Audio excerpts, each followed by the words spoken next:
How would you summarize what we witnessed tonight? Boxing history. For me, it's it's the best live heavyweight fight I've seen.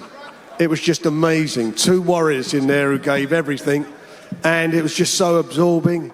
My only regret is the Brits weren't here as well. Could you imagine what the atmosphere was marvellous. With the Brits here, it would have been even more special. But what a man he is. He is the standout heavyweight Tyson Fury of his generation, bar none. Have you ever seen him perform better than what you saw tonight? I have seen him perform better.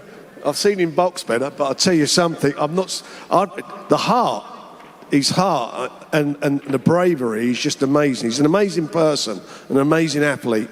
And boxing should be proud of him and proud of what he did tonight. And also Deontay Wilder. It took two guys to make this fight tonight.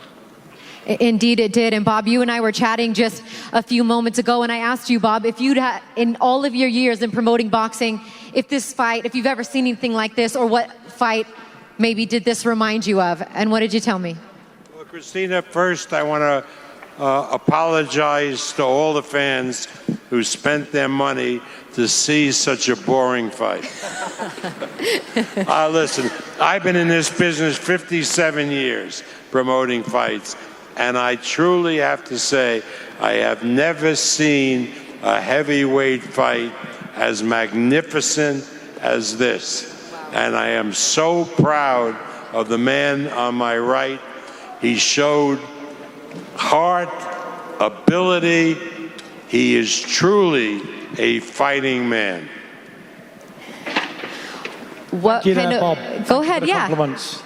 I mean, Really sure, respond to that. I mean, this man who has been and seen it all, promoted the likes of Muhammad Ali, just giving you those compliments. I'm absolutely humbled by Bob's words. Not a chance to look at the fight yet, but I anticipate it was a good fight. We were both down a few times, and it was edge of the seat stuff, Bob. Could have swung either way.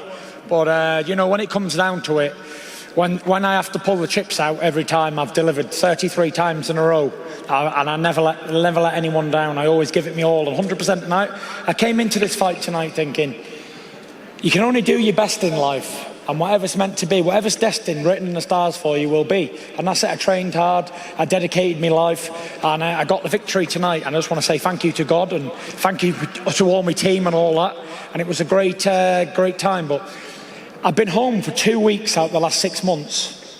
I just had a little daughter born. I didn't have the best preparations in camp, but I don't make excuses. You know, I came here, I was fit as a fiddle, and I was strong as an ox. So it was what it was.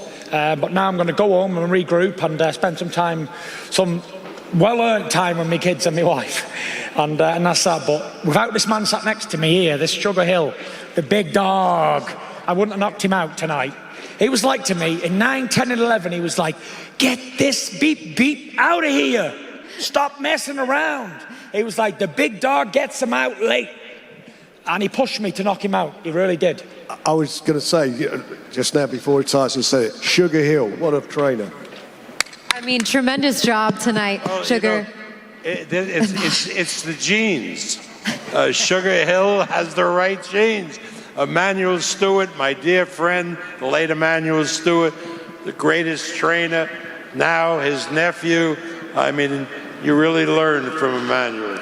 Sugar, how would you describe what we witnessed? This fight that just happened is probably, for me, like one of the most exciting fights in history, especially in the heavyweight division. And you have the two biggest men in boxing go at it like that, put each other down, give it everything they got. And I have to, give all the credit to Deontay Wilder and his team, Malik Scott for stepping in and pushing him to where he was able, pushing him to what he was able to do today. And he showed a lot of heart, a lot of change, and I give it up to them for that. And on the other hand, big dog Tyson Fury got off the porch, got out there, got the job done, and that's what really matters. You know, it's all about winning, and of course I like knockouts. I get that from my uncle Emmanuel. That's everything that he taught me. I've been living with him like about 35 years of my life, so I learned as much as I could with him, and he's like a father to me, so I watched everything. And Yeah, I'm thankful for having to learn from him. Also being a gentleman and being professional too. I got a lot of that from him. And it allows me to make new friends out here and to be able to, push Tyson and to be able to make things exciting, just for boxing. With this fight that just happened, boxing is big and boxing is back. The heavyweight division is flourishing. Big time boxing, knockout time. Tyson Fury, big dog, Gypsy King. How about that, Shane? Tyson, round 4, what was going through your mind after those 2 knockdowns? Not a great deal. You go swimming and you're going to get wet. You mess with fire long enough, you'll get burnt, I've had 3 fights with the biggest puncher in the history of my sport, in my division. And he caught me, he caught me twice in the 4th round. But I was never thinking, oh, this is over. I was thinking, okay, good shot, but I will get you back in a minute. And I did. I was very conscious. Saw the ref go 3, 4, and I was always there, He shook me, he put me down. And that's boxing, and it's life as well. It's not about how many times you get put down or how many times you lose or win. It's about how you can come back and keep getting back up and keep moving forward. Like Rocky said, you've got to keep moving forward and in a positive manner and keep fighting. Not just in a boxing fight, but in life in general, because nothing's ever going to be easy. If you want something that's very hard to get, you've got to sacrifice and dedicate and keep pushing no matter what. And never let anybody tell you can't. Because tonight, again, time and time again, I show that it's very possible to achieve anything you ever want as long as you believe it in here. That's true. Amen. And I know it's getting late, and I know you guys have a ton of questions over there, so we can turn it over now to the media. Everyone up here is available for questions. I see you back there. Kevin Iole from Yahoo Sports. This is for Tyson. Congratulations, Tyson. Thank you. I wonder where you look at your place in boxing history and heavyweight history as a 6'9", 277-pound guy. I can't imagine there's too many heavyweights in the history of the sport that would be able to deal with you. How do you see your place when you look at the whole history of boxing? I've always been one of these people who always says, I can never fight people from the past, so I'd never disrespect anybody. I can only beat whoever's in my era, and I've done that all my life. I don't like competing with other fighters from the past because it's fantasy and it's not reality. And I wouldn't like to disrespect any of the former champions, a long, long line of champions in the heavyweight, even from when heavyweights were 185 pounds. Right till today. I'd never disrespect any of them, and I respect the sport wholeheartedly. And let's just say I'm the lineal champion of my era, and I can only be the best of my day, and I've done that. I'm the best fighter in my era. I'm the generation fighter. I actually feel sorry for all these guys who's had to fight me, because I'm got in the dressing room at home. I'm not nervous. It's a boxing fight to me. I feel sorry for them because they're fighting the fighter of the generation. That's for sure. And, Tyson, you follow the sport for a long time, so if you don't want to put your place in history, who are the heavyweights that you love the most and that you look at that you feel like stood above other guys? There's a long, long line of them, and they go right back to John L. Sullivan, Jack Dempsey, Mike Tyson, Lennox Lewis, Muhammad Ali, George Foreman, Ken Norton, Joe Frazier, all these guys, the Klitschko brothers. There's been so many great champions. Even the guys from today like Anthony Joshua and Alexander Usyk and myself and everybody else, they're all good champions. But without sounding too sharp and clever, I place myself right on top of the pile. I believe that I could beat anyone in the history. Any man born, I believe I've got a really good chance in beating him. There was always a way of beating Tyson Fury, and I've always said it very, very clearly. Just got to knock me spark out, and if you can't do that, I'll win, and that's it. But like I say, I can only be the best of my era, and I'm definitely that. Sean? Tyson, congrats on winning one of the greatest fights of all time. What would you say were Deontay's effective adjustments and improvements tonight? What did he do better than the first 2 fights? What was that again? Can you say that again? Because I didn't hear you. There's a really bad echo. Oh, it's really hard Tyson, to hear. congratulations on winning one of the greatest fights of all time. What would you say were Deontay's effective adjustments and improvements from the first 2 fights tonight? That made Yeah, I got it time. Yeah, he improved. He worked on his boxing and stuff. It was a different fight, It was a much different fight from fight 2 and a much different fight from fight 1. He came in real heavy tonight, 238 pounds, and I believe that helped him. And he was definitely hitting solid. But you know what? I thought that we fought it all out there, and all the allegations that they made towards me, throughout the build-up of this fight. And we fought like two warriors in there. And I went over to shake his hand and say, well done. And he was like, no, I don't respect you. I was like, how can you say I've cheated when you know in your own heart and your full team knows that you just got beat fair and square? So it's just like, he's just a sore loser in boxing or what, but I'm sure he's not the first one and he won't be the last one. But I've acted like a gentleman throughout my career, and that's all I can do as a man. Straight back here, Tyson. Dan Raphael from The Ring magazine. You mentioned a few moments ago, you had mentioned Alexander Usyk. And I just wondered, I know the fight just ended, the great fight, but do you have any thoughts or desires in the future to face him for the Undisputed Championship, to get those other belts? I know you're the lineal champion, but he seems like the guy that you might want to fight next, or Joshua if he wins the rematch. We'll see, you know. I've just earned a well-earned break from everything.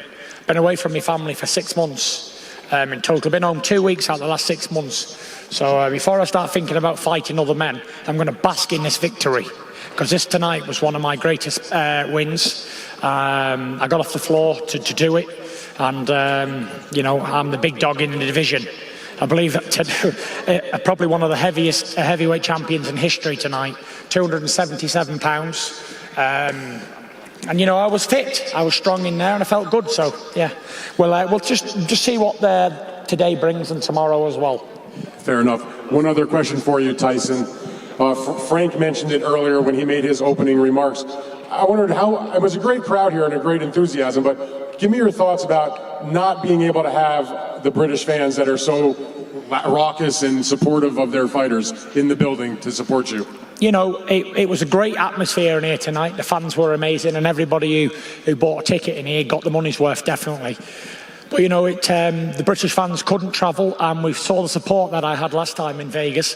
Vegas would have been full of Brits. We would sold this arena out 10 times if we'd have been allowed to travel. But you know, this is the pandemic, and worse things have happened at sea, and we'll see what happens next. Mike Hoppinger, ESPN. Tyson, congrats on an amazing victory, and more importantly, maybe being in a great fight. And I'm wondering, I know you know your history as well as anyone for boxing. Does this mean a little more extra to you to be involved in such an amazing fight that people are going to talk about for years and years? Yeah, it was a great fight. You know, rarely do we see heavyweight trilogies. I believe the last one was Riddick Bowe and Evander Holyfield, and those fights didn't disappoint either. They were great fights. Me and Wilder saga is done now, done for good. And it was definitely a historic trilogy for sure. Swung both ways, and both fighters had the opportunity to seize the moment, and it was just that I showed the initiative and dug deeper, and I wanted it more, because at the end of the day, when it comes down to that sort of fight, it's who's willing to push further. And I wasn't willing to let it go to the scorecards. I was definitely trying for a knockout. And follow up real quick. You were pushing hard for that knockout. Were you surprised that Wilder didn't go earlier, or that the ref didn't stop it, or the corner? No, you know, Wilder's a very tough guy, and he's got heart, definitely got heart to keep going. But I think one of the ringside doctors or one of the commission people got in the ring at one stage to check he was okay. I'm not sure what was going on. I thought they might have pulled him out there, but he took a lot of punishment tonight, Deontay Wilder, and that puts a lot of mileage on the clock. So did I. I took a lot of punishment as well. Had some good shots, and I got put over and got back up, and it was just a great fight all in all, you know. Like Sugar said, you got to take your hat off to Wilder's team and him as well. He put up a good fight, and that's what I'm here for. I wasn't here to blow someone over in one round. I travelled the world for so many years to find challenges, and he gave me a real worthy challenge tonight for sure. Tyson, Gareth Davis from The Telegraph. I just wanted to ask you, could there be any consideration that this could be the end of your career and that you could walk away retired as the top of the era? I can't really hear you there, Gareth. Tyson, are you considering, or could you consider retiring even at this point? Do you know what, Gareth? I'm going to go out and have a couple of drinks and relax. I'm not even thinking about boxing. Like I just said, I'm basking in this glory. Because last time after the fight too, I sort of like just went out, went to bed, and then got up the next day and flew home. And this has been a well-deserved victory tonight, and I'm going to enjoy it. I'm not thinking about anything else. And all the way through, people were trying to overlook Deontay Wilder. But not for one moment did I want to say that I'm going to overlook him or look at somebody else. Because if I would have looked past Wilder tonight, he'd have been sat here and not me. And after a thrilling contest like that, you must be incredibly proud of yourself, as you said. But are you really going to fall into a depression now? I hope not. I'm going to try my best to keep positive and stay focused on being happy, and I've got a lot to be thankful for in my life. God's given me everything that I've ever asked for, and I've got a lot to be thankful for sure. Thank you. Tyson, Keith Idek from BoxingScene.com. I was just wondering what your thoughts are on if you think Deontay Wilder will fight again. He took a lot of punishment tonight and was viciously knocked out. I've not seen the actual the knockout, but I felt it. You know, I felt like he was getting tired and he was getting fatigued, and I hit him solid with a crunching right hook right in the side of the temple. And shots like that, they end careers. And I just hope that he's okay. You know, he took a lot of punishment tonight with left uppercuts, right hooks, right hands, and it was definitely took some punishment. So we'll see what he can do in the future. Hi, Tyson. Allie Bailey with Bleacher Report. So about over 80% of the betting public tonight favored Wilder. What do you say to those who doubted you? They always doubt. You get your statistics. I mean, Fury was a 3-1 favorite. It went down to 250 to 1. So where did you get that the public? I mean, really, this is serious. FanDuel, the greatest bet app, which is a sponsor of the fight. I mean, you're making up stuff. The public, look, this is Las Vegas. What you're talking about is that Tyson was a big favorite, so the small bettors who come in at the last minute bet the underdog. Right. I've seen 50 to 1 fights where there's more bet on the underdog in the last hour by the public. Believe me, the betting favored Tyson Fury. All right, thank you. And next time they know who to put their money on. Yeah. Yeah, like Frank said, next time they know who to put the money on if they want to keep it in the pocket and earn a few quid. Is that a wrap? Are we done? And another thing I'd like to address. Tyson, any closing comments? Yeah. You, the lineal champion of the world, still undefeated. Congratulations once again. Thank you. Enjoy some time with your family. Thank you for your class. Thank you very much. Not bad for a feather duster, eh? Non-puncher. Clean one-punch knockouts. Get up there, my boy. Sugar, congratulations. Enjoy some time, Bob. Now is the time. Now is the time. He's been in. It was a hell of a fight. He's put in months preparing for the fight. It all came out great because of his heart and his belief in himself. I think this is the time to say goodnight and let him enjoy it with his friends, with his wife. And let's have a round of applause for the heavyweight champion of the world and the greatest fighter that we've seen in a long, long time. And we'll Get up there, my boy. Yeah, give it up. We'll see you in Atlanta with Nico Ali Walsh on the 23rd. Good night, everybody. Thank you so much. I think they want to take a photo. Good night, everybody. Close off here. It's party time.